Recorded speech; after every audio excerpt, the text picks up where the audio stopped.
ናችሁ ወይ? እኔ በጣም ደህና ነኝ፣ እግዚአብሔር ይመስገን። እንግዲህ እዚህ ላይ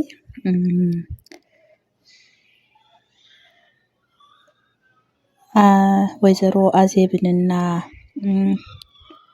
ልጅ ባንዱራን የአክስቲቱ ሰርክ አዲስ እያበሳጫቸው ነው ማለት ነው። እንግዲህ እዚህ ላይ ልጅቱን ለማባረር ፈልገው እንደሆነ ምናምን ሰራተኛቱን ለማባረር ፈልገው እንደሆነ ምናምን ሚስጥራቸውን ታጋልጣቸዋለች ማለት ነው። ሰራተኛቱም ፋንቱ የእነሱን እንትን ልትል ሳይሆን የእነሱን እቃና ሀብሏ እንድትወስድ ሳይሆን ግን ልለካ ብላ እንደወሰደች ነው ባለፈው ክፍል ላይ ያየ ነው። አሁን ግን አክስታቸው መዋሸት አታውቅምና ጉዳቸውን ትናገራለች፣ ታጋልጣቸዋለች ማለት ነው። እንግዲህ አባትየውም በጣም ስለተናደደ አቶ በሪሁን ልጅቱን ባንዱራን በጥፊ መቷታል ማለት ነው። አቃጣሪ ነችና እንግዲህ አክስቲቱም ደግሞ ሰርክ አዲስ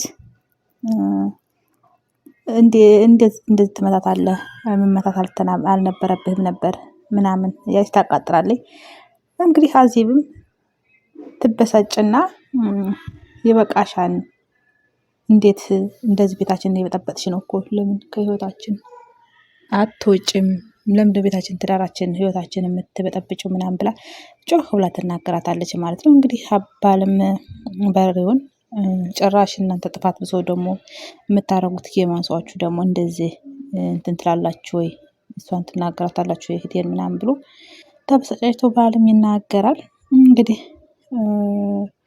አክስትም ሁላችንም አጠፍተናል እኮ አይዞሽ ምናምን በማለት በጣም ቀልድ ትቀልድባቸዋል ማለት ነው።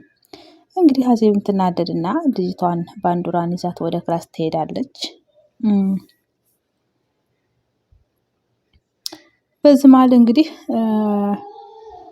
ፋንቱም አንቺ ግን ቆይ እንደዚህ ጌም ውስጥ አለሽበት ወይ ምናምን ስትላት አክስቲቱ ሰርክ አዲስም እኔ የእነሱ ተባባሪ አይደለሁም፣ ከዚህ ጉድ እያወጣሁሽ ነው፣ ተባባሪነሽ እንዳትይኝ ምናምን ትላለች ማለት ነው።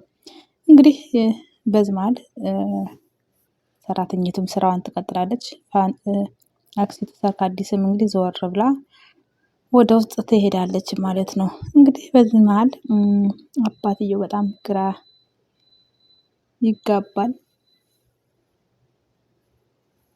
ይጋባና ፋንቱን ይቅርታ ይጠይቃታል። በማታውቀው ነገር እዚህ ውስጥ እንደገባይና እንደተጠረጠረች ችግር ውስጥ እንደከተቷት ምናምን በጣም ያዝንና በቃ ይቅርታ፣ እንደዚህ ማድረግ የለብኝም፣ ቤተሰብ የረብሹሻል ምናምን ይላታል ማለት ነው። እውነት ለመናገር ከባድ ነው። እቃውን ሁላ ምናምን አይተውታል፣ ግን ከሷ እቃ ምንም የተገኘ ነገር የለም። እንደተጠረጠረችው ምናምን አይደለም።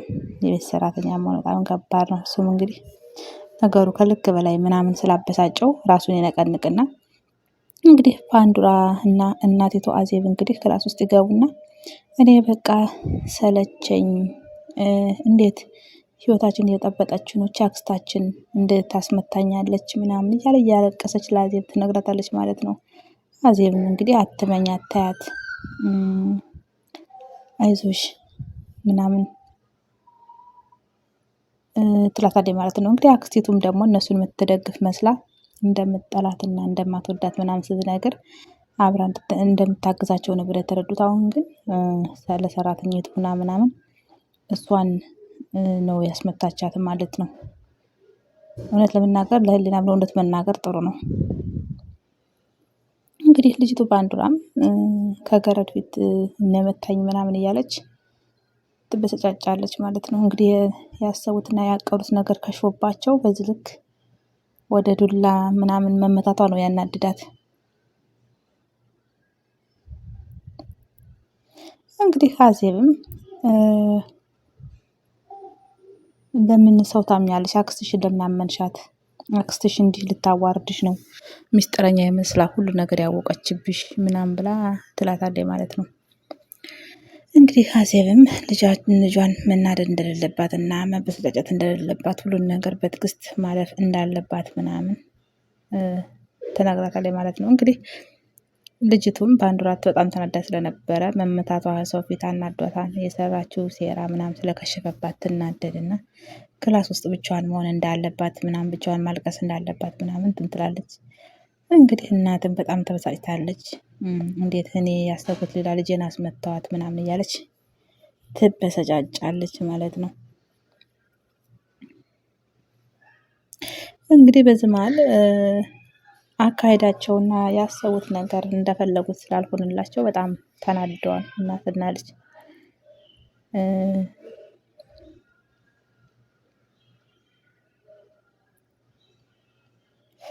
እንግዲህ አቶ በሪሁንም ተበሳጭተዋል ምናምንና ግቢ ላይ ቁጭ ብሎ እያዘነ ለተፈጠረው ነገር ተደብሮ ምናምን ቁጭ ብሎ እያለ እህቱ ሰርካዲስ ትሄዳለች ወደሱ ማለት ነው።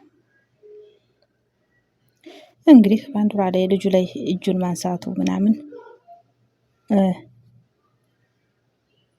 በጣም እየተበሳጨ ምናምን ወይኔ ልጄን መማታት አልነበረብኝም ምናምን ይላል ማለት ነው። እሷም እንግዲህ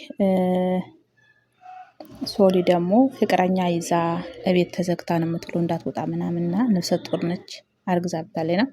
የራሱ የብቻው ልጅ ነው የአዜብ እንጀራ ልጅ ነች። እና እንግዲህ ሶሊን ክላስ ዘግተህ መዋልህ ሳያብከነክንህ እሷ ጋር ባንዱራ ጋር አንዴ በጥፊ መምታት አናዶ ነው አይደል ምናምን እያለች ትጨምርለታለች ማለት ነው። እና ባንዱራና ሶሊያና ደግሞ አንድ እንዳልሆኑ ሶሊያና እንዳበሳጨችው እና ስህተት እንደሰራች ፍቅረኛ ይዛ ክብሯን እንዳጣች ምናምን በዛም ደግሞ አርግዛ እንዳዋረደችው ምናምን ይነግራታል ማለት ነው። እሷም ደግሞ ትወዳታለህ ወይ ልጅህን እችኛቱን ትንሿ ልጅ ትወዳታለህ ወይ ምናምን ያጠይቋል። እሱም ደግሞ በጣም ይበሳጭና እንደሚወዳት ምናምን ይነግራታል። ልጅ አይጠላም፣ አዎ ግን በምናደርገው ድርጊት በምንሰራው ስራ ልንጠላ እንችላለን እና ይበልጥ አባትየውም በጣም ይበሰጫጫል ማለት ነው። እንግዲህ ሰርካዲስም ልጅቷን በድለሃታል እኮ በድለሃታል፣ ክፉ ነገር አድርጋታል።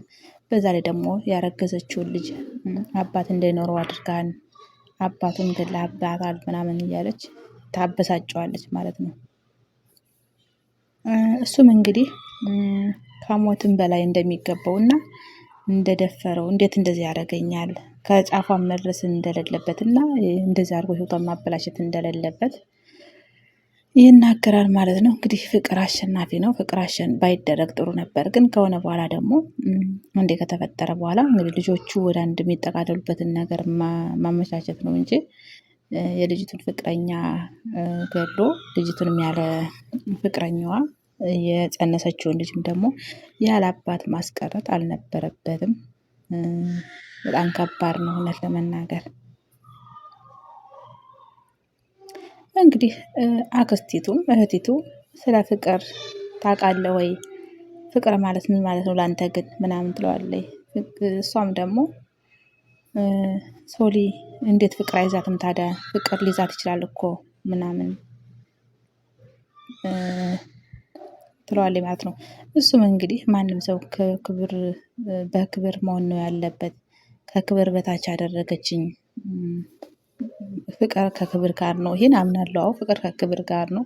ክብር ማለት ግን በገንዘብ የሚለካ በጥቅማ ጥቅም፣ በአለባበስ፣ በመልክ፣ በምን በቁስ የሚለካ አይደለም። ሰው በመሆኑ ብቻ አፈቀረችው።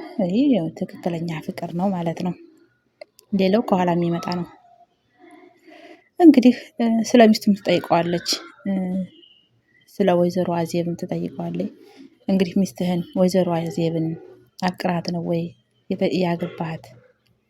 አፍቅራህ ነው ወይስ ምናምን ትለውና በመሀል እንግዲህ ስልክ ይደወልበታል። ሲደወልበትም ስልክህን አንሳ ምናምን ብላ ጥለው ትሄዳለች ማለት ነው።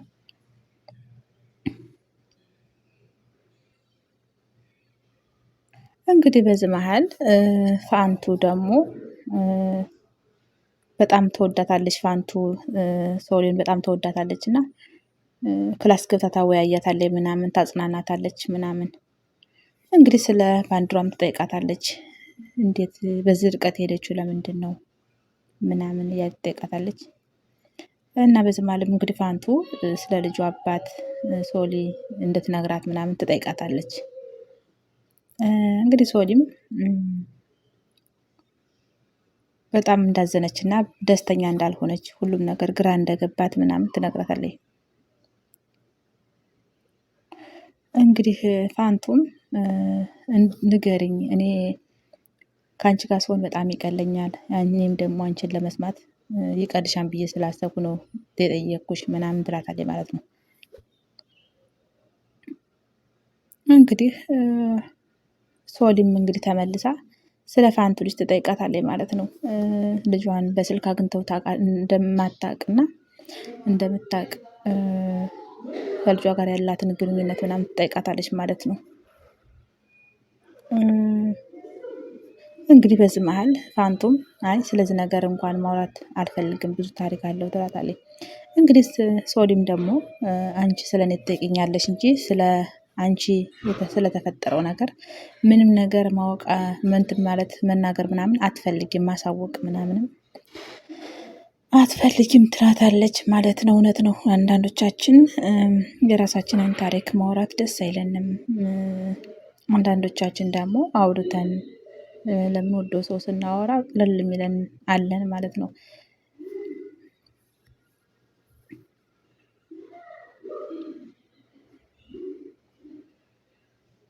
እንግዲህ ሶሊም ስለ ፍቅረኛዋ መሞት ምናምን አውቃለች እና ፋንቱን አይዞሽ አንቺ ቢያንስ የምታስተካክዪው ታሪክ አለሽ፣ ወደፊት የሚስተካከል ህይወት ነው ያለሽ ምናምን ትላታለች ማለት ነው። እንግዲህ ፋንቱም